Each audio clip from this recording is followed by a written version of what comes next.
بسم اللہ الرحمن الرحیم رب یسر ولا تعسر وتمم علینا بالخیر۔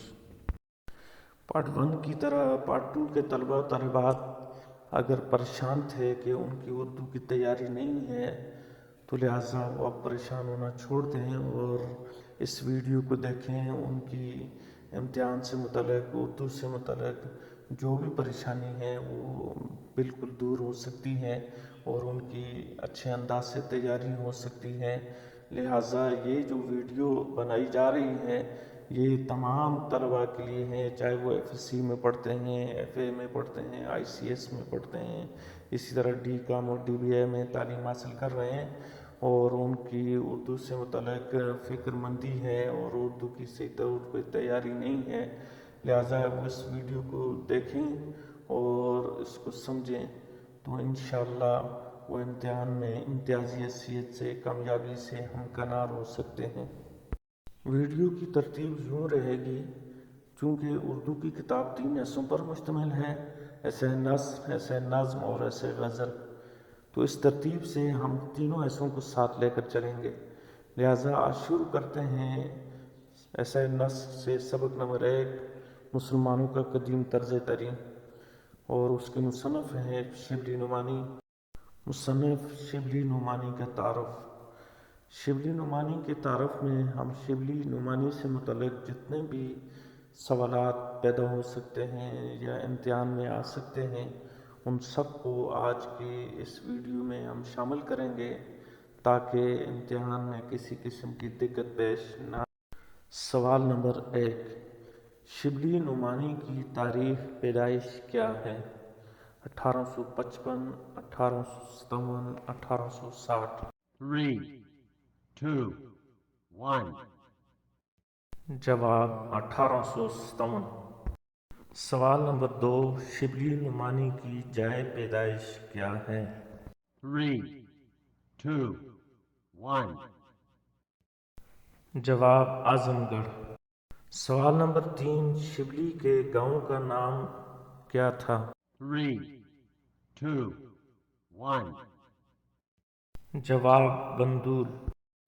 سوال نمبر 4، شبلی نعمانی میں نعمانی سے کیا مراد ہے؟ 3, 2, 1.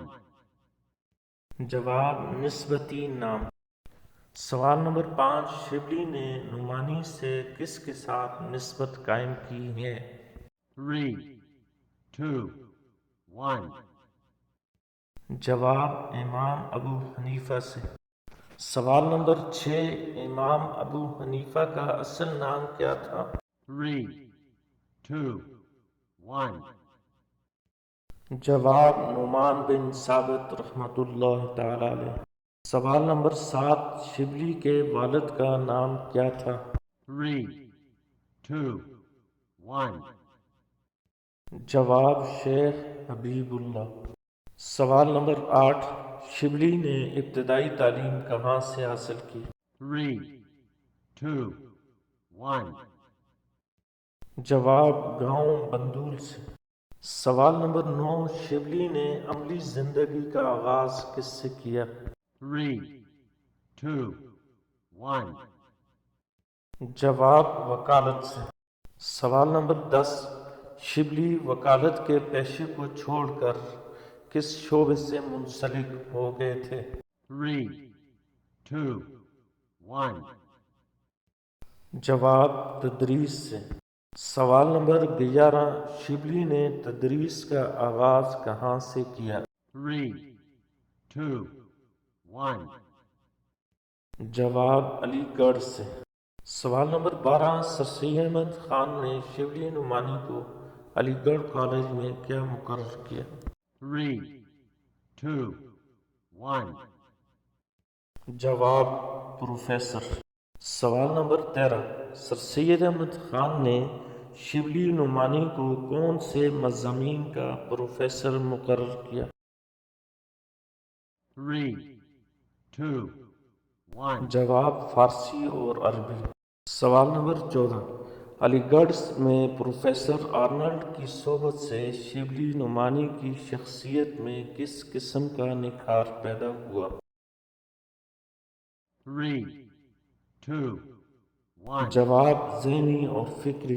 سوال نمبر 15، شبلی نعمانی نے 1892 میں روم، مصر اور شام کا سفر کس کے ہمراہ کیا؟ 3, 2, 1. جواب پروفیسر آرنلڈ۔ سوال نمبر 16، شبلی نعمانی کو حکومت کی جانب سے کون سا خطاب دیا گیا؟ 3, 2, 1. جواب شمس العلماء۔ سوال نمبر 17، شبلی نعمانی نے 1894 میں علی گڑھ سے علیحدہ ہو کر کس ادارے کی بنیاد رکھی؟ 3, 2, 1. جواب ندوۃ العلماء۔ سوال نمبر 18، شبلی نعمانی نے 1913 میں کس ادارے کی بنیاد رکھی؟ 3, 2, 1. جواب دارالمصنفین۔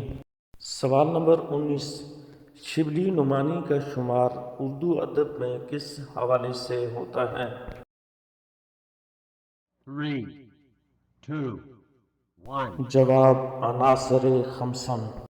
سوال نمبر 20، المامون، الفاروق، سیرت النعمان، سیرت النبی 2 جلدیں، علم الکلام، الغزالی، سوانح مولانا روم، شعر العجم اور موازنہ انیس الدبیر کس کی تصنیفات ہیں؟ 3, 2, 1. جواب شبلی نعمانی کی۔ سوال نمبر 21، شبلی نعمانی کا سب سے بڑا کارنامہ کیا ہے؟ 3, 2, 1. جواب سیرت النبی صلی اللہ علیہ وسلم۔ سوال نمبر 22، شبلی نعمانی نے سیرت النبی صلی اللہ علیہ وسلم کی کتنی جلدیں لکھی تھیں؟ 3, 2, 1. جواب 2۔ سوال نمبر 23، سیرت النبی صلی اللہ علیہ وسلم کی باقی جلدیں کس نے تحریر کیں؟ 3, 2, 1. جواب سید سلیمان ندوی۔ سوال نمبر 24، سیرت النبی صلی اللہ علیہ وسلم کی کل کتنی جلدیں ہیں؟ 3, 2, 1. جواب 6۔ سوال نمبر 25، اردو کا پہلا مورخ ہونے کا اعزاز کسے حاصل ہے؟ 3, 2, 1. جواب شبلی نعمانی کو۔ Thanks for watching. چینل کو لائک، سبسکرائب ضرور کیجیے۔ بہت شکریہ۔